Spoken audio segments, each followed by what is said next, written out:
Hi, I'm Randy Turner, and this is the Turner Report. The oversized contributions have not been flowing into term-limited Representative Cynthia Davis's attempt to leapfrog incumbent Scott Roop into his state Senate seat. On the last day of the second quarter, Mrs. Davis, an O'Fallon Republican, received a $26,000 contribution from Bernie Davis, her husband, Back to Basics Christian Bookstore, the business they own. Whether this is an indication that Mrs. Davis was in desperate need of cash for her campaign, or if she was just trying to make a final totals impressive on her next disclosure report, or something no one will know until about 2 weeks from now.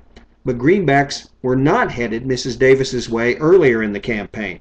As I noted in the April 17 Turner Report, Scott Roop had almost 7 times as much money in his campaign account as Mrs. Davis, according to the first quarter disclosure reports filed with the Missouri Ethics Commission. One might think Mrs. Davis has been trying to jumpstart a fizzling race with her recent slew of outlandish attacks on Roop, whose credentials as a conservative are beyond reproach. However, it is just possible and probable that the outlandish statements are just Mrs. Davis being Mrs. Davis. She has been taking a particularly Palin-esque approach to the campaign. Her opening statement, printed on her campaign website, rips into the media and everyone in the world who is evil. In other words, everyone whose beliefs differ from those of Mrs. Davis. This is a quote from her website. "Politics has become a dirty business. The way Sarah Palin was nitpicked and harassed, we now can see clearly that the anti-family, anti-taxpayer, and anti-traditional values forces will say or do anything to trash people who share the same opinions as you and me," she continues. "Since they can't win on their ideas, they use the media and internet to demean and ridicule and try to make good people leave office and consider not running." She finishes, "There is an old line.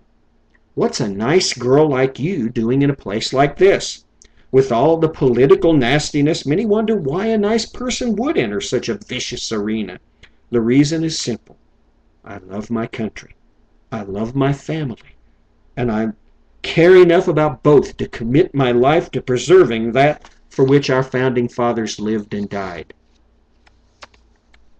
Well, judging from the approach Mrs. Davis has taken to attacking Scott Roop recently, either her definition of a nice girl differs from mine, or this is not the kind of nice girl you want to take home to meet your parents. If Cynthia Davis is a nice girl, give me a floozy any day. I'm Randy Turner. We'll talk to you later. Thank you.